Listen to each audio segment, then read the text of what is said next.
Salut à tous, c'est Baptiste et je suis très heureux de vous retrouver aujourd'hui pour un nouvel épisode du Podcyclette. Et cet épisode sera consacré à la Volta, le Tour d'Espagne donc, qui est le dernier grand tour de la saison et qui s'élancera du Portugal cette année, le samedi 17 août 2024. Alors, la Volta c'est vraiment une course avec un statut particulier et c'est aussi pour ça que l'analyse d'aujourd'hui sera probablement un peu plus courte que celle que j'avais pu consacrer sur le Tour de France ou alors le Giro d'Italia. Donc ici, on va essayer de parler des favoris, mais la Volta, c'est pas vraiment un grand tour qu'on prépare spécifiquement. C'est-à-dire qu'en début de saison, vous dites pas aujourd'hui, cette année, je décide de me focus à 100% sur la Volta. Donc en général, c'est plutôt des coureurs qui réaxent leur saison suite à une chute, suite à une contre-performance. Et donc c'est pour ça que c'est une course qui est assez illisible au début, en tout cas. Donc c'est pour ça que je vous propose un épisode qui sera peut-être un peu plus court, mais en fait c'est assez difficile, avant le début de la Volta, de savoir exactement quels sont les états de forme des différents coureurs. Donc là-dessus, je pourrais pas vraiment vous aiguiller. En plus, c'est vrai que c'est une période où on sort de beaucoup d'événements sportifs. Il y a eu l'Euro, le Tour de France évidemment, les Jeux Olympiques. Donc c'est un peu difficile de se remettre dans le bain du vélo. Mais je vous propose avec cet épisode-là qu'on reparle un peu des noms des principaux favoris. Et j'espère vous donner envie de regarder cette Volta. Euh, on va d'abord parler rapidement quand même du parcours de la Volta. Donc c'est vraiment quelque chose qui est très typique. C'est 21 étapes avec deux contre-la-montre pour un total de 36 km si je dis pas de bêtises. Relativement plat, mais c'est vraiment très court, 36 km de contre-la-montre. Donc c'est pas là que les écarts principaux seront faits. Et c'est vraiment un parcours cliché de la Volta, avec beaucoup d'ascensions très raides, mais pas très longues forcément, pas de trop gros enchaînements d'épreuves de haute montagne. Euh, on a une étape qui part depuis un carrefour, ça vous le savez forcément. L'étape numéro 6, donc qui sera à suivre. Et on a beaucoup de vallons, très peu d'étapes de sprint. J'ai noté 5 ou 6 étapes de sprint, on verra à peu près sur l'ensemble du parcours, donc c'est pour ça qu'il n'y a pas trop de sprinters dans la start list. Et si vous étiez déçu du nombre d'arrivées au sommet du Tour de France qui était trop faible, je crois qu'on en compte 8. Ça dépend de ce qu'on compte comme une arrivée au sommet, mais j'en mets à peu près 8 cette année pour la Volta. Donc là, en termes de course de côte, ça va y aller. Surtout qu'il n'y a pas de gros enchaînements montagneux comme je vous le disais, donc c'est vraiment un cliché course de côte, avec parfois des pourcentages qui sont très très forts sur la dernière ascension. Les ascensions, elles commencent dès l'étape 4. Il y aura déjà une arrivée au sommet à ce moment-là. Donc, il faudra déjà être en forme avec les trois derniers kilomètres à 13%. Je cite juste ce pourcentage-là pour vous montrer le cliché de la Volta. Et après, ensuite, on aura encore d'autres ascensions qui vont être difficiles. Je pense qu'il y aura quand même une troisième semaine qui sera assez décisive. Je passe très vite sur le parcours, évidemment, mais pour la troisième semaine, euh, on aura tout d'abord l'étape numéro 16 qui va au lac de Covadonga. Pardon, désolé, un peu de dyslexie. Donc vraiment épreuve mythique, évidemment, ascension assez dure, assez longue. Et puis après les étapes 19 qui arrivent à l'Alto de Moncalvillo, ça va être dur aussi, 8 km à 9%. Et puis la dernière étape de montagne, l'étape numéro 20, qui va jusqu'au Picon Bianco, donc étape très connue aussi, avec 5000 mètres de dénivelé positif. Là, ça sera vraiment la vraie grosse étape de montagne de la Volta, mais sinon, il n'y a pas vraiment de profil sur lesquels on peut lancer des grandes manœuvres de très loin. C'est beaucoup de choses qui vont se jouer dans les dernières ascensions, donc c'est pour ça que je le disais, beaucoup de courses de côte. Même s'il y a quelques ascensions répertoriées un peu avant, ça va souvent se jouer dans la dernière ascension. Je crois que j'ai été assez clair là-dessus sur le fait que ça se jouerait dans la dernière ascension. Je vous propose qu'on passe maintenant en revue la start list, et pour ça on va regarder quels sont les favoris d'après les bookmakers. Donc là je suis sur le site de Winamax, je vais regarder les cotes, et puis ça nous permettra pardon, de discuter des différentes équipes. Et déjà il y a une chose qui est intéressante, c'est que sur ce grand tour, il n'y a pas Tadej Pogacar, il n'y a pas Jonas Vingegaard, donc il n'y a pas de mec coté à moins de 2, on va dire. Le premier favori, c'est Primoz Roglic, qui est coté à 3. Donc Primoz Roglic, on le sait, il a gagné la Volta à 3 reprises. C'est un parcours qui lui convient évidemment très très bien. Lui, faire des sprints au sommet de la dernière montagne du jour, c'est son truc. Donc évidemment Roglic, pour qui lui à merveille. Roglic qui a une équipe énorme autour de lui. Donc la Red Bull qui a mis les moyens autour de Roglic là, sur ce grand tour. Donc dans les équipiers, on aura notamment Alexandre Vlasov, très très solide. Daniel Felipe Martinez, le dernier deuxième du Tour d'Italie. C'est pas n'importe qui non plus. Et puis après, on aura des gars par exemple comme Florian Lipovic, pardon, qui sera à suivre puisqu'on attend de lui de voir s'il arrive à confirmer ce qu'il a montré au cours du mois d'avril-mai où il était très très fort. Et puis après, on l'a un peu perdu de vue depuis le Giro. Il y a aussi Roger Adria dans les équipiers, donc vraiment très grosse équipe. Euh, En question de leadership, je pense qu'on sera vraiment articulé autour de Primoz Roglic. Moi, ce qui me fait un peu peur avec Roglic, c'est que même si le parcours lui va très bien, même si sur le Tour de France, on l'a vu à un moment, réussir à avoir un niveau satisfaisant à la hauteur du vrai Roglic, c'est qu'il faut pas oublier quand même que s'il a quitté le Tour de France, c'est parce qu'il avait une vertèbre fracturée, il me semble. Et donc, c'était il y a plus d'un mois, mais est-ce qu'il aurait eu le temps de se remettre, Primoz Roglic, pour le début de la Volta, d'atteindre un pic de forme suffisant? C'est vraiment une chose qui n'est pas certaine. Donc moi je suis un peu inquiet pour l'état de forme de Primoz Roglic, même si sur le papier il a une équipe très très forte, même si sur le papier c'est un parcours qui lui convient très bien, faut pas oublier que s'il a quitté le Tour de France, c'est pas juste parce qu'il avait envie de partir. C'est parce que son état physique ne lui permettait pas de continuer. Donc on verra dans quel état Roglic sera, mais si sur le papier il est archi favori avec cette équipe-là, ça dépendra un peu plus dans la réalité de son état de forme. Et dans ce cas-là, est-ce qu'on peut peut-être envisager un Felipe Martinez ou un Vlasov en lieutenant qui devient leader après l'abandon potentiel de Roglic? Daniel Felipe Martinez, pardon, il est coté à 20 parce que c'est un deuxième de grand tour, qu'il est important. Et Vlasov, il est coté encore plus loin à 100. Il est coté au même niveau que Florian Lipovic. Donc on verra comment la Red Bull Bora va la jouer. Est-ce qu'on fait tout pour Roglic dès le début ou alors est-ce qu'on se garde une carte de réserve, notamment par exemple Felipe Martinez? Ça sera intéressant à suivre. Deuxième favori, il est coté à 6. C'est le vainqueur sortant, c'est Sepp Kuss. Sepp Kuss qui sera donc le leader de la formation Visma-Leasebike, qui n'aligne pas, pardon, euh, Jonas Vingegaard. Alors, ça c'est sur le papier. Dans la start list, il y a quand même Ken Uijtdebroeks. Qu'en est-il de Ken Uijtdebroeks? Est-ce qu'il sera leader ou pas aussi? En fait, sur le papier, on est obligé de désigner Sepp Kuss comme le leader, puisque c'est le vainqueur sortant. Moi, j'émets quand même beaucoup de réserves vis-à-vis de Sepp Kuss, malheureusement. Euh, Sepp Kuss, il a rien fait cette année, parce que il a eu des problèmes physiques. Déjà, je pense qu'il a du mal à récupérer de son année 2023. Mais il a aussi eu le Covid, ce genre de choses, donc année compliquée pour Sepp Kuss. Et aussi, on oublie quand même que l'an dernier, s'il a gagné, c'est quand même qu'il était dans un contexte super particulier, avec les deux favoris dans son équipe, plus une échappée qui lui a permis de prendre du temps, et après, son équipe a juste écrasé la course. Alors certes, Sepp Kuss était à un niveau stratosphérique, il arrivait à accompagner Vingegaard et Roglic très très loin, il a déposé des mecs comme Ayuso, mais cette année, j'ai un peu du mal à le voir renouveler l'exploit, et ça m'étonnerait pas, malheureusement, qu'il explose totalement et qu'on le voit même pas dans le classement général. C'est pour ça qu'une seconde carte peut être Kenneth Brooks, mais Kenneth Brooks, encore une fois, c'est un gars qu'on a vu en début de saison. Il a fait des choses sur Tirreno Adriatico, etc. Sur le Tour d'Italie, il était cinquième, et puis après, il a dû partir parce qu'il avait le Covid, si je dis pas de bêtises, mais depuis, il a rien fait du tout. Là, récemment, Volta à Burgos, 26e du classement général, on l'a jamais vu. Donc, ouais, état de forme de Kenneth Brooks, vraiment, le gros point d'interrogation. Cette caisse, moi j'ai du mal à y croire. J'espère vraiment qu'il me fera mentir parce que c'est un coureur très sympathique. Mais je pense que la Visma est un peu dans le flou et ils vont encore être fannis cette année sur les grands tours. Après les échecs sur la Volta, sur le Tour de France, pardon, et puis sur le Giro évidemment. Dans l'équipe, il y aura quand même Wout van Aert qu'il faudra suivre. Wout van Aert qui fait son tour sur un grand tour en position vraiment de gagner des étapes. Sur le Tour de France, il était plus en tant qu'équipier quand même. Là, je pense qu'il aura vraiment carte blanche souvent, souvent. Donc, on a vu sur les Jeux Olympiques qu'il était en train de revenir en forme. Donc, moi, j'ai hâte de voir du Wout van Aert revenir à son meilleur niveau. Mais donc, je le disais, pour le classement général, j'ai un peu du mal à voir la Visma briller. Contrairement à ceux qui sont favoris juste après, et qui sont tous les deux cotés à 7, qui sont dans la même équipe, c'est Adam Yates et Jean Almeida. Donc, je le disais, UAE qui vient sans Tadej Pogacar. Alors, pourquoi ils viennent sans Pogacar déjà? On va beaucoup parler de Pogacar, je suis désolé.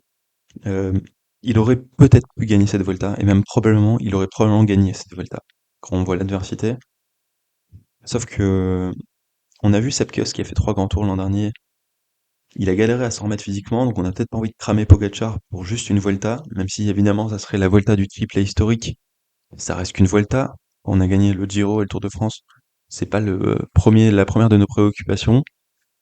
C'est aussi de la politique, parce qu'on a envie de ménager l'équipe, de donner leur chance sur un grand tour aussi à ceux qui sont ses lieutenants, à Pogačar sur d'autres grands tours. Je pense notamment du coup là à Jean Almeida, Adam Yates évidemment, et même à des gars comme Isaac Del Toro. Là, c'est le moment de leur dire, c'est votre moment, les gars. Vous pouvez jouer votre carte, parce que sinon ils vont pas vouloir rester dans l'équipe s'ils doivent la rabiner toute l'année. Et puis aussi, je pense qu'il y a un peu de politique avec le grand public de manière générale. Euh, on en a marre de Tadej Pogacar cette année, c'est bon, on veut plus le voir. Il a déjà gagné 2 grands tours d'une manière avec une facilité assez déconcertante. On n'a pas envie de le voir regagner un troisième grand tour en écrasant la course. Mettez-le peut-être sur le Tour de Lombardie. S'il le gagne, on sait que c'est sa classique, donc bon, on dira rien, mais là, on n'en veut plus. Pogacar, c'est bon, on l'a assez vu. Donc je pense qu'il y a aussi une partie de ça. Il a commencé à avoir un petit vent de révolte contre Pogacar qui s'est levé pendant le Tour de France. Donc je pense que c'est aussi bien de le préserver médiatiquement. Donc c'est aussi une stratégie, je pense, de la part de la UAE. Et donc les deux leaders, on en reviendra à ça enfin, ce sera Adam Yates et Jean Almeida. Alors, est-ce que Adam Yates veut vraiment gagner un grand tour? On sait qu'en ce moment, il est plutôt lieutenant et que de toute façon, Yates, il a passé 30 ans, il a vu plein de choses dans sa carrière. Maintenant, les classements généraux, je sais pas trop si c'est vraiment son objectif à lui. Donc on verra si il est vraiment à 100% impliqué sur le classement général. Sinon, il y aura Joan Almeida. Joan Almeida, qui a jamais gagné de grand tour, évidemment, qui tourne autour du pot, d'une bonne place, mais là, c'est vraiment l'occasion pour lui, à 26 ans, de s'exprimer enfin, et donc de jouer sa carte en tant que leader. J'espère qu'il saura assumer ce rôle-là, mais donc les deux sont cotés à 7. Sur le papier, moi, je verrais Yates quand même un peu plus fort que Jean Almeida sur certains points, mais après, Jean Almeida a vraiment fait un Tour de France exceptionnel. Euh, je pense que ça sera quand même lui le leader. Je me pose quand même la question de l'état de fraîcheur de ces deux coureurs-là, qui ont fait le Tour de France, surtout Almeida, quand même à fond. Almeida, on n'a pas vu beaucoup d'étapes où il a débranché, tandis qu'Adam Yates, il était plus dans une position lieutenant et parfois je me relève, donc j'espère que les deux seront assez frais pour jouer leur carte à 100%. Mais donc, très grosse équipe UAE, parce que j'ai pas fini de faire la liste, il y a aussi Marc Soler avec eux, Isaac Del Toro, j'en ai déjà parlé, Pavel Sivakov évidemment, Pavel Sivakov qui est en forme en ce moment, on l'a vu sur la Classica à San Sebastian, Filippo Baroncini, qu'on a un peu oublié ces derniers temps mais qui est un bon coureur, Brandon McNulty, Jay Vine, donc c'est vraiment la grosse armada UAE, face à l'armada Red Bull Bora, hein, très clairement ça sera l'une contre l'autre, je vois pas trop la Visma se mêler à cette bagarre-là, et donc ils sont cotés à 7 les deux. On verra quel sera le leader pour la UE. Côté à 8, on a Enric Mas, évidemment, ça c'est le même running gag tous les ans, Enric Mas qui se foire sur l'ensemble de ses courses, avant d'arriver très fort en fin de saison, de faire une belle Vuelta et puis de faire un beau tour de Lombardie.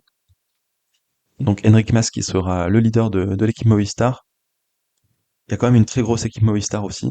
Nero Quintana, Pelayo Sanchez, Ainer Rubio, Oyer Lascano. Donc on a tous les mecs qui ont brillé sur le Giro, notamment Pelayo Sanchez, Rubio. On a aussi Oyer Lascano qui sera là. Euh, grosse équipe.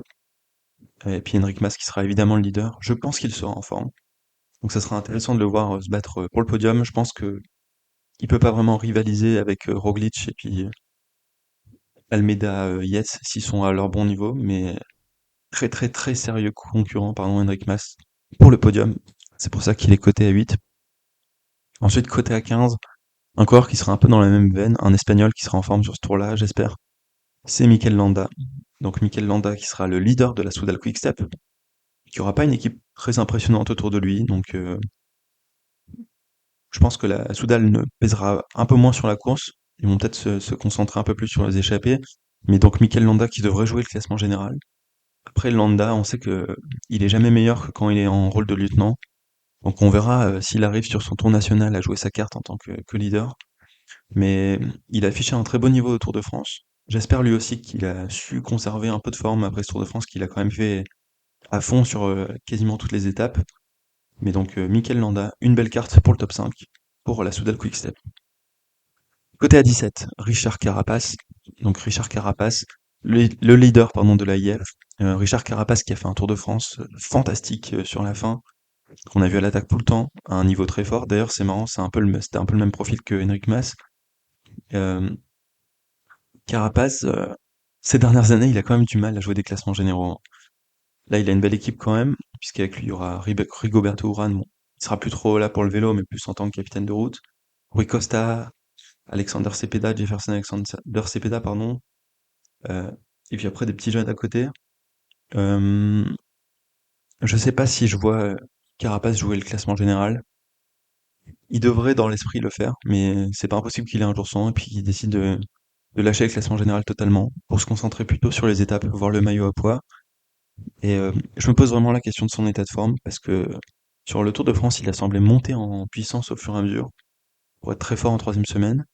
Est-ce que là, il saura rester sur ce plateau de pic de forme ou alors est-ce qu'il sera redescendu? Je sais pas trop.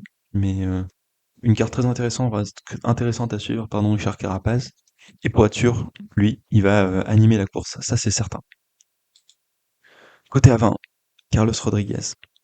Carlos Rodriguez, qui sera donc le leader de la formation Ineos, quoique.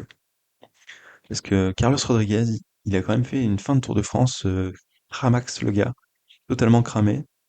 C'était son objectif principal de l'année. Bon, là, on sait que c'est son tour national, qu'il y a déjà brillé. Est-ce qu'il sera vraiment capable d'être à 100% de ses moyens? C'est pas forcément un profil qui lui convient beaucoup. Je pense que lui, c'est un peu mieux quand il y a de la haute montagne. Et puis, à vrai dire, il m'a un peu déçu sur le Tour de France. Et moi, je vois bien un autre coureur briller aussi de la formation Ineos Grenadier. C'est Thymen Arensman, qui sera donc là aussi après son Giro où il était leader de l'équipe Ineos. Donc Arensman, moi je pense que c'est vraiment un candidat aussi sérieux que Carlos Rodriguez pour un top 5, je pense. Il est coté à 40 pour les bookmakers contre 20 contre Rodriguez, donc léger avantage sur le papier Rodriguez parce que c'est celui qui a déjà démontré le niveau le plus haut. Mais je pense qu'en termes d'état de forme, peut-être que Thymen Arensman sera mieux préparé que Carlos Rodriguez pour ce Tour d'Espagne, pardon. Et puis côté à 20, j'en ai pas parlé tout à l'heure, mais Isaac Del Toro, qui est aussi coté à 20, comme Daniel Felipe Martinez. Alors, Isaac Del Toro, ça sera vraiment très intéressant de le suivre, parce que c'est son premier grand tour. Il a quand même montré un niveau stratosphérique sur certaines courses au début de l'année.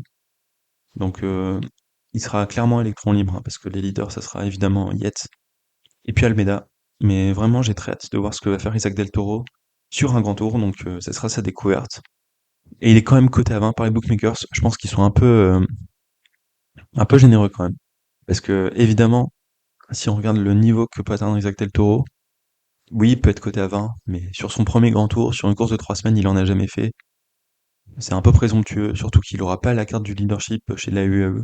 Donc moi, je le vois pas trop jouer le classement général Isaac Del Toro, pardon. Et puis après, il y a d'autres coureurs dont on n'a pas parlé. Il y aura la Lidl Trek qui va amener Tao Gegenhardt, Matthias Skelmose. Skelmose, on l'a jamais vu vraiment briller sur un grand tour pendant 3 semaines. Donc c'est pour ça que Tao est coté à 35 et lui à 40, je pense. On va plutôt Tao en leader. Après oui, c'est vrai que Tao, il a eu quelques galères cette année. Il devait être sur le Tour de France, si je dis pas de conneries, et puis il a eu des problèmes physiques, donc finalement il est sur la Vuelta. Il y aura dans leur équipe, il y aura aussi Giulio Ciccone qui va jouer les étapes après s'être cramé la peau sur le Tour de France. J'espère qu'il sera pas trop cramé pour ce Tour d'Espagne, mais c'est certain qu'il jouera pas le classement général, Giulio Ciccone. Mais donc une belle équipe de la Lidl Trek autour donc de Gegenhardt et Skelmose. Je pense qu'il devrait peut-être plutôt jouer les chasseurs d'étapes. Pas Gegenhardt, mais Skelmose, Ciccone, tout ça, ça doit jouer les joueurs d'étape. Euh, et puis on verra pourquoi pas Gegenhardt pour le classement général. Faut rappeler qu'il a quand même gagné un Giro, mais j'aimerais vraiment bien le revoir à un bon niveau. C'est pas forcément le grand tour qui lui convient le mieux, la Volta, mais pourquoi pas pour Tao Gegenhardt. Côté à 50, on a aussi Antonio Tiberi. Donc Tiberi, qui était extraordinaire pendant le Tour d'Italie, qui est très jeune, qui a vraiment beaucoup de choses à prouver. Euh, qui sera le leader a priori de la Bahrain Victorious. Il y a aussi Jack Egg dans l'équipe, Damiano Caruso, mais c'est plus vraiment des coureurs dans l'air du temps. C'est-à-dire que ils ont été très forts sur des classements généraux à une époque, mais c'est plus vraiment le cas maintenant. Donc Tiberi qui a fait cinquième du Giro cette année, qui était très très fort. Et depuis on l'a un peu vu sur la Volta à Burgos, mais il a juste fait troisième du chrono et il s'est pas trop mêlé aux étapes de montagne. Donc on verra dans quel état de forme il est, mais étant donné qu'il a fait une grosse coupure après le Giro en faisant le critérium mais en abandonnant, euh, je pense qu'il y a moyen qu'il arrive en bonne forme Antonio Tiberi, donc ça sera vraiment un coureur à suivre. Et pourquoi pas pour un top 5 en fait, hein. S'il est en très bonne forme, Antonio Tiberi, vu le niveau qu'il a affiché sur le Giro, il est capable de claquer un top 5. Et ensuite, on s'envole dans les cotes, mais je voulais juste parler quand même de la Décathlon, qui s'aligne avec Ben O'Connor et Félix Gall, qui sont cotés respectivement à 65 et 80. Donc Ben O'Connor qui a fait le Giro, pardon, qui a fini un peu cramé quand même, mais qui a montré un bon niveau, donc qui sera probablement le leader. Et puis après, il y a Félix Gall. Alors Félix Gall, j'avais beaucoup d'attentes autour de lui sur le Tour de France, mais il a quand même fini le Tour de France complètement cramé, Félix. Il est sorti du top 10 d'ailleurs sur le dernier chrono. Donc je crois mal en Félix Gall pour le classement général. En revanche, il peut aller gagner des étapes, mais ouais, là il m'a un peu déçu quand même, donc je le mettrai pas dans la course pour le classement général. Contrairement à Ben O'Connor qui lui a fini quatrième du Giro, qui depuis a juste couru la Classica San Sebastian et les Jeux Olympiques. Donc il a fait une énorme coupure, Ben O'Connor. On sait que d'ailleurs il change d'équipe la saison prochaine. Il part chez la Jayco, lui l'Australien. Donc là, ça sera son dernier grand tour avec la Décathlon. Et il y a vraiment moyen de briller. Donc, j'espère qu'il nous fera un beau classement général, Ben O'Connor. J'ai pas trop d'attentes sur lui parce que je sais pas dans quel état d'esprit il s'avance. Est-ce qu'il a encore un peu la tête à Décathlon ou est-ce qu'il est déjà dans sa tête chez la Jayco? Mais ça serait l'occasion pour lui de faire un beau classement général. À noter aussi quand même, dans la Décathlon, une très belle équipe avec Valentin Paré-Peintre qui avait brillé sur le Giro, qui sera de retour sur un grand tour. Clément Berthet qui aurait dû participer au Tour de France mais qui a été écarté par manque de forme. Bruno Armirail, Bruno Armirail splendide en fin de Tour de France. Et surtout le retour de deux coureurs qu'on n'a pas vu depuis longtemps, c'est Geoffrey Bouchard et Victor Lafay. Surtout Victor Lafay, ça me hype énormément de. J'attendais vraiment qu'il court pendant toute la saison, depuis son transfert depuis chez Cofidis. Résultat, il a eu une blessure au genou. Et donc il a juste couru sur le Tour de l'Ain et la Volta à Burgos, où il était pas trop mal. Donc j'ai vraiment hâte de voir ce qu'il va faire, s'il est capable d'aller chercher une étape sur ce Tour d'Espagne. En tout cas, je pense qu'il y a la place, je pense qu'il y a les parcours qui lui conviennent pour. Donc j'ai vraiment hâte de voir Victor Lafay briller. Et puis pareil pour Geoffrey Bouchard. Geoffrey Bouchard qu'on a très peu eu cette année aussi. D'ailleurs, il a fait exactement le même programme que Victor l'a fait. Tour de l'Ain et puis Volta à Burgos. Donc pourquoi pas pour aller jouer quelque chose en montagne pour Geoffrey Bouchard. Donc on a parlé des favoris. Je vais me concentrer sur quelques autres équipes dont j'ai envie de parler un petit peu. Euh, on va parler quand même de la Arkea parce qu'il le faut, mais Arkea qui a vraiment une start list un peu en bois, avec beaucoup de jeunes, etc. De coureurs qu'on voit pas trop. Il y a Christian Rodriguez peut-être qui pourra briller, mais ça va être difficile pour l'Arca d'aller gagner sur ce Tour d'Espagne. Du côté de la Astana, on aligne Lorenzo Fortunato. Fortunato qu'on se souvient, il a fait deux très belles premières semaines sur le Giro. Après, il s'est un peu effondré pour faire finalement 12e au classement général alors qu'il était longtemps en lice pour faire un top 7, top 8. Donc on verra ce qu'il sera capable de faire pour la formation Astana. On n'a pas parlé de la Cofidis non plus. Cofidis qui s'alignera avec Guillaume Martin en leader. Donc son dernier grand tour chez Cofidis, puisqu'on le sait, Guillaume Martin part à la Groupama FDJ l'an prochain. S'il te plaît, Guillaume, ne joue pas le classement général, s'il te plaît, joue les victoires d'étape. On verra comment il va décider de courir, mais voilà, Guillaume Martin, quoi. Le classique. Donc Cofidis qui aligne tous ses Espagnols comme d'hab, Jesus Serrada, Ruben Fernandez, Jonathan Astra, Yon Izagirre, mais aussi un coureur comme Brian Cocard. Donc Brian Cocard pour aller jouer les sprints, franchement, pourquoi pas? Parce qu'il n'y a pas une très grosse start list côté sprinter. Donc, franchement, est-ce que c'est pas le moment où Brian Cocard va aller s'imposer sur une étape de grand tour? Il y a peut-être la place. On n'a pas parlé de la Groupama non plus. Groupama dont le leader sera David Gaudu. Alors, j'ai regardé les cotes pour David Gaudu et aussi pour Guillaume Martin parce qu'on ne l'a pas fait au passage. Ça peut être assez intéressant. David Gaudu, il est coté à 150. Donc, vraiment, on ne croit pas trop en David Gaudu du côté des bookmakers. Et Guillaume Martin n'est pas encore coté.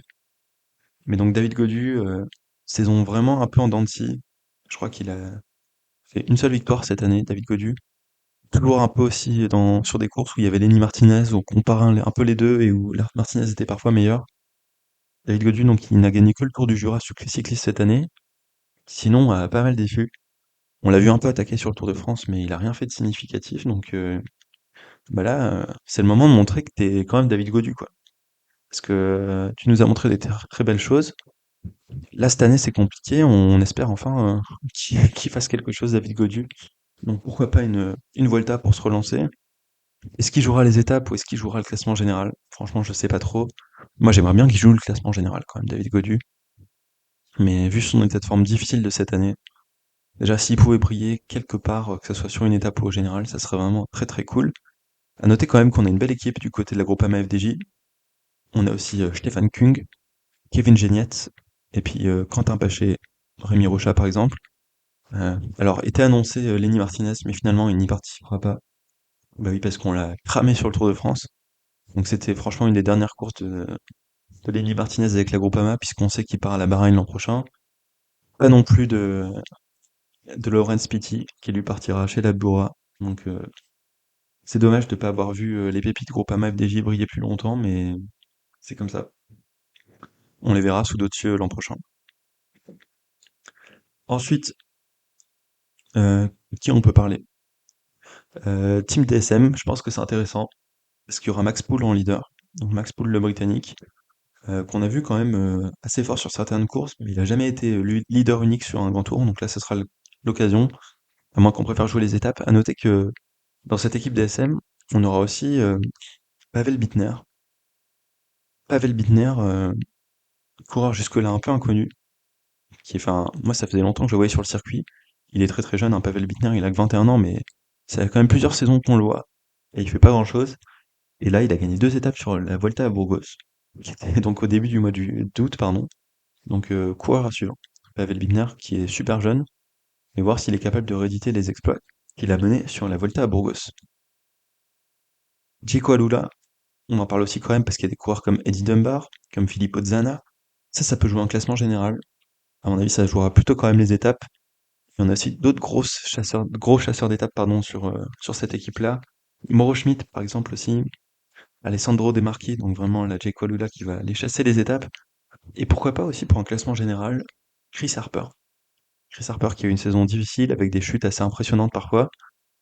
On verra s'il est capable de faire quelque chose. C'est vraiment un grimpeur de très bonne qualité, hein, Chris Harper, quand il est en forme, donc à suivre, pourquoi pas. Et Israël, première tep aussi, il faut qu'on en parle, parce que dedans, il y a Matteo Riccitello. Donc, Matteo Riccitello, le jeune grimpeur américain, le poids plume, on le rappelle, 1m72, 55 kg, 22 ans. Matteo Riccitello, il a fait un beau Tour de Suisse, où il a fait 5ème du classement général. Donc moi, j'ai vraiment hâte de le voir briller, ce garçon. Je crois que c'est son deuxième grand tour, si je dis pas de bêtises, mais ça sera intéressant vraiment de suivre ce qu'il va faire. Un coureur d'avenir, franchement. Il y aura aussi Dylan Tuns pour gagner des étapes, Michael Woods, George Bennett, ça c'est des noms un peu plus vieux. Dylan Tuns qui va d'ailleurs partir à la Cofidis l'an prochain, voilà pour l'info. Et dernière équipe dont je voulais parler aussi, c'est l'Autodestiny, pardon. L'Autodestiny, avec notamment Andreas Krohn, Victor Campenaerts évidemment, Sylvain Moniquet, mais surtout Lennart Van Etvelt.